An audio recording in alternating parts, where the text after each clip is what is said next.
Une explosion tua l'ingénieur hongrois et plusieurs canonniers. Mais les Ottomans disposaient d'autres pièces d'artillerie et le bombardement continua. Sur mer, les Ottomans tentèrent de forcer la chaîne de la Corne d'Or dès le 12 avril, mais sans succès.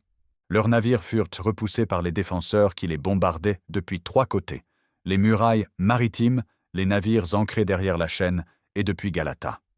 Le 20 avril apporta un moment d'espoir inattendu pour les assiégés. 3 navires génois, envoyés par le pape et chargés de vivres, d'armes et de soldats, apparurent à l'entrée du Bosphore, accompagnés d'un transport byzantin. Mehmed, furieux, ordonna à l'amiral Baltoglou d'empêcher à tout prix ces navires d'atteindre Constantinople. La flotte ottomane encercla les 4 navires. Les galères turques tentèrent de les éperonner et de les aborder, mais les navires occidentaux, plus hauts et mieux armés, résistèrent. Le combat dura des heures. Les Byzantins, massés sur les murailles et anxieux, suivaient à la bataille en priant. Mehmed lui-même, à cheval dans l'eau jusqu'aux genoux, hurlait des ordres à ses marins. À un moment, le vent tomba et les navires chrétiens se retrouvèrent immobilisés à la merci des galères ottomanes. Les défenseurs de Constantinople crurent tout perdu. Mais soudain, le vent se leva à nouveau. Les 4 navires reprirent leur course, éperonnant et coulant plusieurs galères turques, puis franchirent la chaîne qui fut levée pour les laisser passer. 3 navires vénitiens les couvrirent pendant leur entrée dans la Corne d'Or. L'accueil fut triomphal. La population de Constantinople acclama les marins, pleurant de joie et de soulagement. Les vivres et les munitions qu'ils apportaient étaient bitaux. Mehmed, en revanche, entra dans une rage terrible. Il fit fouetter publiquement l'amiral Baltoglou et voulut le décapiter. Ses conseillers le convainquirent d'épargner l'amiral, qui avait combattu bravement, mais Baltoglou fut destitué de son commandement et remplacé par Hamza Bey. Il mourut dans la pauvreté et la honte. Cette défaite navale humilia les Ottomans et rappela à Mehmed l'importance de contrôler la Corne d'Or. Tant que les Byzantins tenaient ce port naturel, ils pouvaient recevoir des renforts et des provisions. La chaîne restait infranchissable. Le sultan devait trouver une solution. Mehmed se souvint d'une tactique ancienne utilisée par les Russes de Kiev au Xe siècle. Si la chaîne ne pouvait être forcée, il contournerait l'obstacle en transportant ses navires par voie terrestre jusqu'à l'intérieur de la Corne d'Or. Dans la nuit du 21 au 22 avril, les Ottomans mirent en œuvre ce plan audacieux. Mehmed fit couper des arbres et construire une route de planches enduites de suif et de graisse animale sur environ 3 kilomètres depuis la baie de Beşiktaş sur le Bosphore jusqu'à la Corne d'Or, en contournant la colline de Galata. Des milliers d'ouvriers travaillèrent en silence. Les canons positionnés près de Pera tirèrent toute la nuit pour couvrir le bruit des travaux. Au petit matin du 22 avril, les Constantinopolitains découvrirent avec stupeur que 70 galères ottomanes flottaient dans la Corne d'Or derrière la chaîne. Les navires avaient été halés sur des rouleaux de bois graissés, tirés par des centaines de bœufs et poussés par des milliers d'hommes. Certains navires portaient même leurs voiles déployées pour donner l'illusion qu'ils naviguaient sur terre. Le choc moral fut dévastateur pour les défenseurs. Les murailles maritimes de la Corne d'Or, beaucoup moins solides que les fortifications terrestres, n'étaient qu'à garder que par un homme tous les 2 ou 3 créneaux. Constantin dut retirer des soldats des murailles terrestres pour renforcer la défense du port. Giustiniani et les autres commandants protestèrent, mais ils n'avaient pas le choix.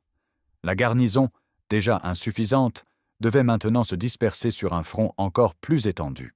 Les navires ottomans dans la Corne d'Or restaient toutefois isolés de la flotte principale, piégés derrière la chaîne. Ils ne pouvaient ne pas manœuvrer librement et servaient surtout à immobiliser des troupes byzantines. Mehmed fit installer des canons sur des pontons flottants pour bombarder les navires chrétiens et les murailles du port, ajoutant une pression supplémentaire. Le 28 avril, les Vénitiens décidèrent de détruire les navires ottomans piégés dans la Corne d'Or. Le capitaine Giacomo Cocco proposa un raid nocturne avec des brûlots. L'opération audacieuse fut approuvée. À minuit, 2 galères vénitiennes et 3 petites fustes, chargées de matériaux inflammables, se dirigèrent silencieusement vers la flotte ennemie. Mais les Génois de Galata, qui maintenaient officiellement leur neutralité tout en commerçant avec les 2 camps, avertirent les Ottomans. Lorsque les navires vénitiens approchèrent, les Turcs étaient prêts. Une bataille féroce éclata. Le navire de Giacomo Cocco fut coulé, et le capitaine périt noyé. Les autres vaisseaux vénitiens durent se replier précipitamment, poursuivis par les galères ottomanes. L'échec de cette opération alimenta les tensions entre Vénitiens et Génois.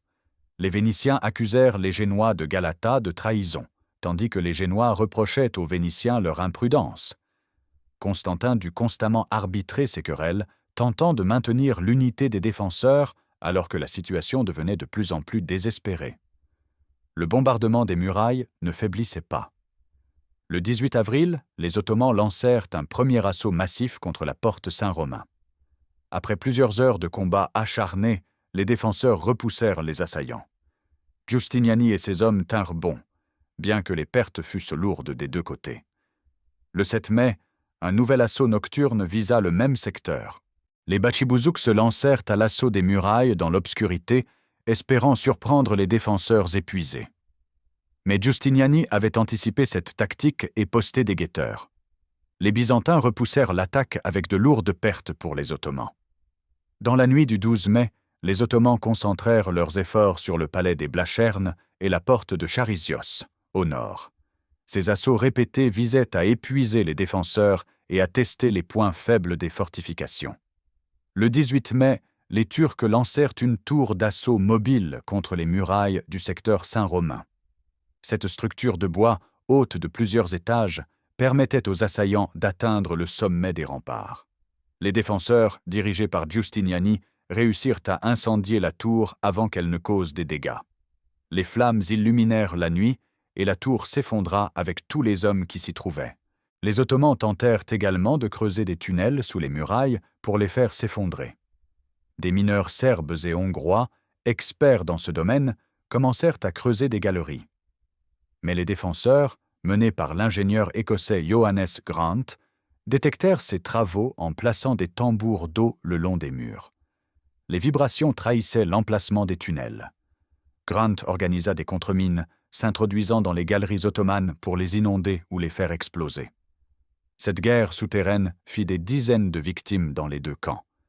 À mesure que les jours passaient, l'épuisement gagnait les défenseurs. Les hommes ne dormaient presque plus, alternant entre les réparations nocturnes des murailles et les combats diurnes. Les vivres commençaient à manquer malgré l'arrivée des navires génois. Constantin ordonna de rationner la nourriture. Le 23 mai, l'empereur tenta une dernière initiative diplomatique. Il envoya un ambassadeur à Mehmed, proposant de payer un tribut annuel en échange de la levée du siège. Le sultan refusa catégoriquement. Il voulait la ville, rien d'autre. Mehmed offrit cependant à Constantin la possibilité de partir en exil en Morée avec sa famille et ses fidèles, lui garantissant la vie sauve. Constantin rejeta cette proposition avec dignité. S'il devait partir, affirmait-il, la défense s'effondrerait immédiatement. Il avait juré de défendre Constantinople jusqu'au bout. Si la ville devait périr, il périrait avec elle. Le 23 mai également, Constantin avait envoyé début avril un petit navire déguisé en turc pour aller chercher la flotte vénitienne qui, espérait-il, viendrait en renfort. Le navire revint ce jour-là sans avoir trouvé d'aide. Venise avait bien voté l'envoi d'une flotte en février, mais son départ avait été retardé jusqu'en avril. Lorsque les navires vénitiens quittèrent finalement leur port, il était déjà trop tard. Ils n'arriveraient jamais à temps. Cette nouvelle désespéra Constantin et acheva de miner le moral des défenseurs. Ils savaient maintenant qu'aucun secours n'arriverait. Ils étaient seuls. Des signes inquiétants affectèrent aussi les esprits superstitieux. Le 24 mai, une procession religieuse fut organisée dans les rues de Constantinople pour implorer la protection divine. La statue de la Vierge Marie, portée par des fidèles, glissa de son socle et tomba au sol. Il fallut 1 heure pour la relever tant elle était lourde. Puis un violent orage éclata, inondant les rues. Le lendemain, un épais brouillard enveloppa la ville toute la journée, phénomène rarissime pour la saison. Le soir, une étrange lueur rougeâtre illumina le dôme de Sainte-Sophie pendant plusieurs heures. Beaucoup y virent un présage de malheur. Les historiens modernes expliquent ces phénomènes par une éruption volcanique majeure survenue quelque part dans le monde en 1452 à 1453, dont les cendres dans l'atmosphère auraient créé des effets optiques et climatiques inhabituels. Mais pour les contemporains, ces événements confirmaient les anciennes prophéties. Constantinople tomberait lorsqu'un empereur nommé Constantin régnerait et qu'une éclipse de lune se produirait. Or, quelques jours avant le début du siège, une éclipse lunaire avait obscurci le ciel. Dans la soirée du 28 mai, Mehmed convoqua ses généraux. L'assaut final aurait lieu le lendemain à l'aube.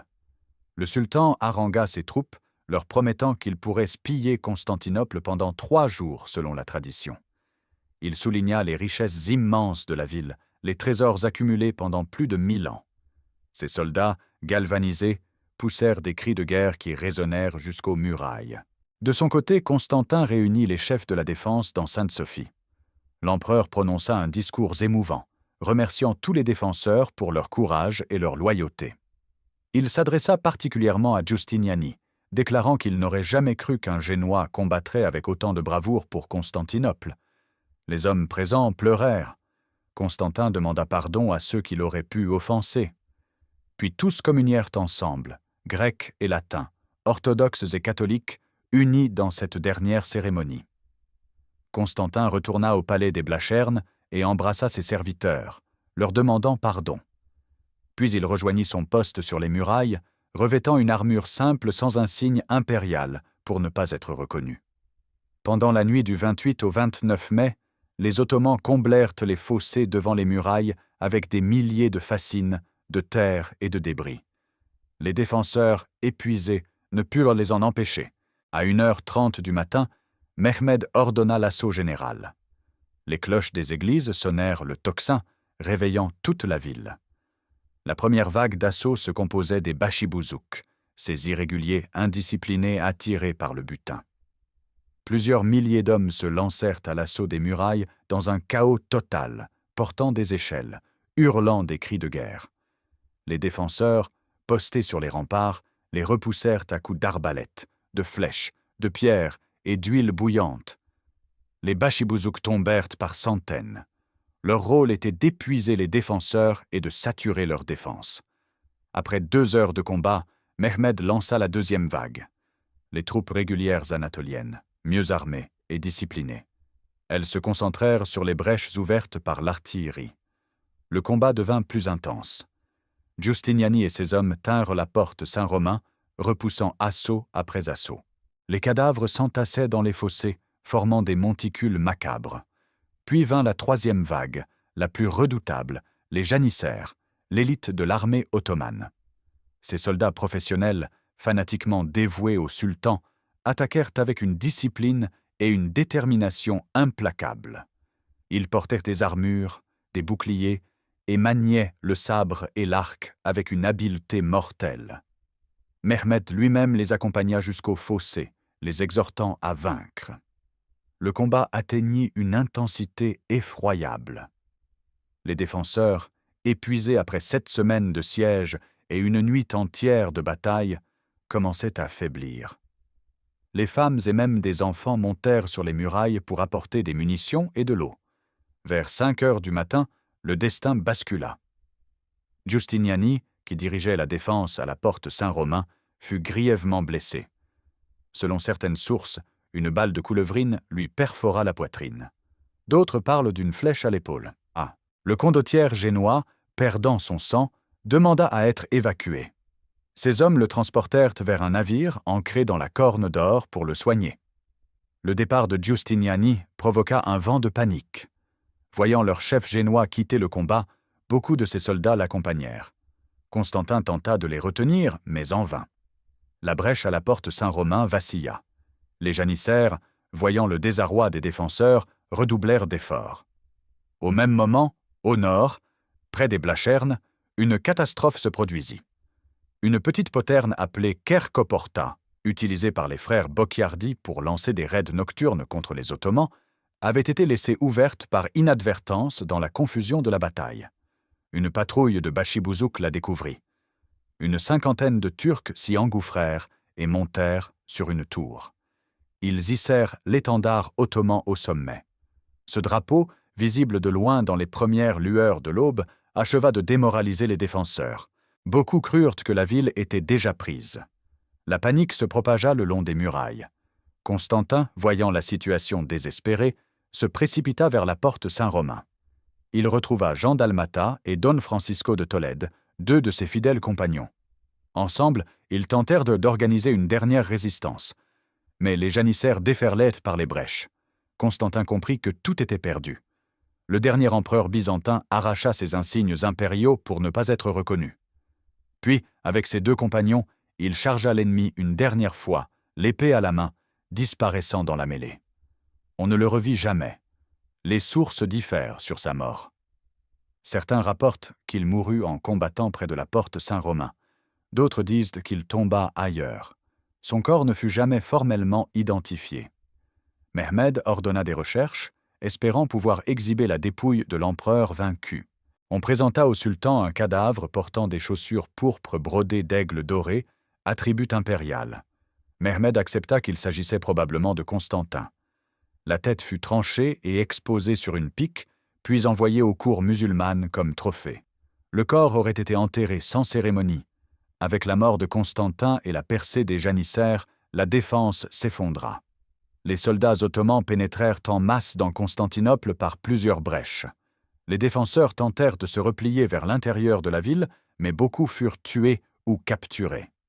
Les frères Bocchiardi, qui commandèrent le secteur des Blachernes, continuèrent à se battre. Antonio Bocchiardi mourut les armes à la main. Paolo et Troilo parvinrent à se frayer un chemin jusqu'au port et s'échappèrent par bateau, grièvement blessés.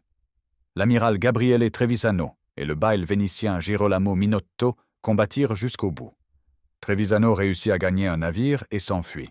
Minotto, moins chanceux, fut capturé avec ses fils et décapité sur ordre de Mehmed quelques jours plus tard. Le moine espagnol Don Francisco de Tolède, qui avait combattu aux côtés de Constantin, fut tué dans la bataille. Lucas Notaras, le grand-duc et commandant de la flotte byzantine, se rendit avec sa famille, espérant sauver sa vie. Giovanni Giustiniani, évacué par bateau vers Chios, mourut de ses blessures le 3 juin. Sa mort acheva la tragédie de ce siège où il s'était battu avec un héroïsme exemplaire pour une ville qui n'était pas la sienne. Lorsque les Ottomans prirent le contrôle total de la ville vers midi, ils appliquèrent la loi de la guerre musulmane. Constantinople serait livrée au pillage pendant 3 jours. Les soldats turcs se répandirent dans les rues, massacrant les habitants, violant les femmes, pillant les maisons et les églises. Des milliers de personnes se réfugièrent dans Sainte-Sophie, croyant naïvement que les murs sacrés les protégeraient. Les Ottomans défoncèrent les portes et capturèrent tous ceux qui s'y trouvaient. Le carnage dura plusieurs heures. Les historiens estiment qu'environ 4000 habitants furent tués. Mais Mehmed, contrairement à d'autres conquérants, voulait préserver la ville pour en faire sa capitale. Vers 14 heures, il entra dans Constantinople et ordonna l'arrêt du massacre. Ses héros parcoururent les rues, annonçant que le pillage était terminé et que les habitants survivants ne seraient pas tués. Mehmed se rendit directement à Sainte-Sophie. Il descendit de cheval, ramassa une poignée de terre et la versa sur sa tête en signe d'humilité devant Dieu. Puis il entra dans la basilique. Voyant un soldat en train de briser le marbre du sol, il le frappa violemment avec son sabre, déclarant que les hommes avaient eu leur part de butin et que les bâtiments appartenaient désormais au sultan. Mehmed ordonna qu'un muezzin monte dans la coupole pour appeler à la prière. Sainte-Sophie, cathédrale chrétienne pendant près de 1000 ans, devint mosquée. Le sultan fit transformer d'autres églises en mosquées, mais autorisa aussi les Grecs orthodoxes à conserver certains lieux de culte, établissant un système de tolérance religieuse qui caractériserait l'Empire ottoman. Entre 30 000 et 50 000 habitants de Constantinople furent réduits en esclavage. Les marchés aux esclaves de tout l'Empire ottoman se remplirent de Byzantins. Mehmed garda pour lui les plus belles femmes, les artisans qualifiés et les érudits. Il voulait repeupler Constantinople et la restaurer comme grande métropole. Le sultan fit rechercher les aristocrates byzantins survivants. Lucas Notaras, qui s'était rendu en espérant négocier sa vie, fut convoqué avec ses fils. Mehmed, selon certaines sources, aurait exigé que Notaras lui livre son plus jeune fils, réputé pour sa beauté, pour satisfaire ses désirs. Notaras refusa avec indignation. Furieux, Mehmed ordonna l'exécution de toute la famille. Lucas Notaras et ses fils furent décapités le 2 juin. D'autres nobles réussirent à fuir. Thomas et Démétrios Paléologue, frères de Constantin XI, régnaient sur la Morée et survécurent. Thomas s'enfuit en Italie avec sa famille, emportant des reliques dont le crâne de l'apôtre André. Démétrios se soumit aux Ottomans, mais fut déporté plus tard. La fille de Thomas, Sophie Paléologue, épousa Ivan III de Russie, permettant à Moscou de se proclamer héritière de Byzance et troisième Rome. Mehmed transforma Constantinople en Istanbul, capitale de l'Empire ottoman.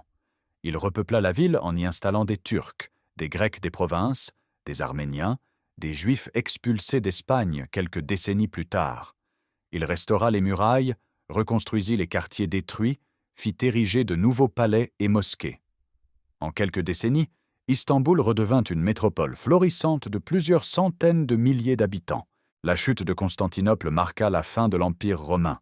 Fondé par Auguste en 27 avant Jésus-Christ, l'Empire avait duré 1480 ans sous ses formes occidentales et orientales. Byzance, héritière directe de Rome, avait préservé pendant un millénaire la culture grecque antique, le droit romain, et servi de rempart au christianisme oriental. La nouvelle de la chute parvint en Europe progressivement. Venise l'apprit le 29 juin par un navire crétois. Rome le sut le 8 juillet. La chrétienté fut secouée. Le pape Nicolas V appela à une croisade, mais personne ne répondit. L'Europe était épuisée par des décennies de guerre.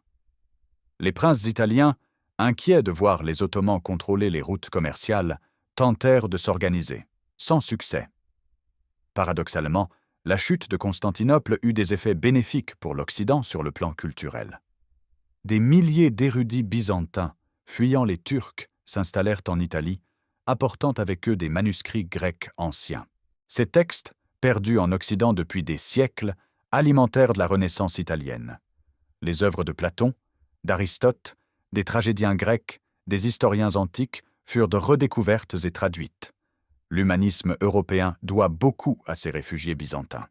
Sur le plan stratégique, l'Empire ottoman devint la puissance dominante en Méditerranée orientale. Mehmed II, surnommé le Conquérant, poursuivit ses conquêtes. Il prit la Serbie en 1459, la Bosnie en 1463, l'Albanie de Skanderbeg en 1468 et menaça l'Italie elle-même. En 1480, les Ottomans débarquèrent à Otrante dans le sud de l'Italie, semant la terreur. Seule la mort de Mehmed en 1481 sauva Rome d'une possible invasion. La route terrestre vers l'Asie, contrôlée par les Ottomans, devint dangereuse et coûteuse pour les marchands européens. Cette situation poussa les Portugais et les Espagnols à chercher des routes maritimes alternatives. Vasco de Gama contourna l'Afrique pour atteindre l'Inde en 1498. Christophe Colomb, cherchant une route vers les Indes par l'ouest, découvrit l'Amérique en 1492. La chute de Constantinople contribua ainsi indirectement aux grandes découvertes qui transformèrent le monde. Comment 7000 défenseurs ont-ils pu tenir 53 jours contre 100 000 assaillants avant de succomber? Plusieurs facteurs expliquent à la fois leur résistance et leur défaite finale. Les murailles théodosiennes constituaient le principal atout des Byzantins. Pendant plus de 1000 ans, elles avaient repoussé tous les assauts. Mais en 1453, ces fortifications affrontèrent pour la première fois une artillerie lourde capable de les détruire. Les canons ottomans, particulièrement le monstre d'Urbain, pulvérisèrent des sections entières de murailles. Les défenseurs, malgré leurs efforts acharnés pour réparer les brèches, ne pouvaient suivre le rythme du bombardement. L'infériorité numérique écrasante condamnait Constantinople. Avec seulement 7000 hommes pour défendre plus de 20 km de murailles terrestres et maritimes, les défenseurs ne pouvaient tenir indéfiniment. Chaque soldat perdu était irremplaçable, tandis que Mehmed disposait de réserves quasi illimitées. L'épuisement, après 7 semaines de siège constant, affaiblit considérablement les défenseurs. La manœuvre géniale de Mehmed transportant ses navires par voie terrestre força les Byzantins à disperser leurs forces. Devoir défendre la Corne d'Or en plus des murailles terrestres dilua dangereusement la garnison déjà insuffisante. L'isolement diplomatique de Constantinople joua un rôle déterminant. Malgré les appels désespérés de Constantin XI, aucune puissance chrétienne ne vint au secours de la ville. Venise et Gênes, bien qu'elles aient envoyé quelques volontaires, refusèrent d'engager leur flotte dans une guerre totale contre les Ottomans. Le Saint-Empire, la France, l'Angleterre restèrent sourds aux supplications du pape. Constantin savait qu'aucun renfort n'arriverait, et cette certitude mina le moral des défenseurs. Les divisions internes affaiblirent aussi la défense. Les tensions entre Grecs et Latins, entre Vénitiens et Génois, nécessitaient une diplomatie constante de la part de Constantin. Les Génois de Galata, officiellement neutres mais commerçants avec les Ottomans, furent soupçonnés de trahison à plusieurs reprises. Enfin, la détermination absolue de Mehmed II fit la différence. Le jeune sultan, obsédé depuis son enfance par la conquête de Constantinople, mobilisa toutes les ressources de son empire. Il supervisa personnellement le siège, restant sur le front pendant 53 jours, encourageant ses troupes, ajustant sa stratégie. Après chaque échec, il persévérait. Cette volonté inébranlable contrasta avec l'épuisement croissant des défenseurs. Plusieurs témoins oculaires laissèrent des récits du siège. Niccolò Barbaro, médecin vénitien présent dans la ville, écrivit un journal détaillé qui constitue l'une des sources les plus précieuses. Léonard de Chios, archevêque et compagnon de Giustiniani, rédigea un rapport pour le pape.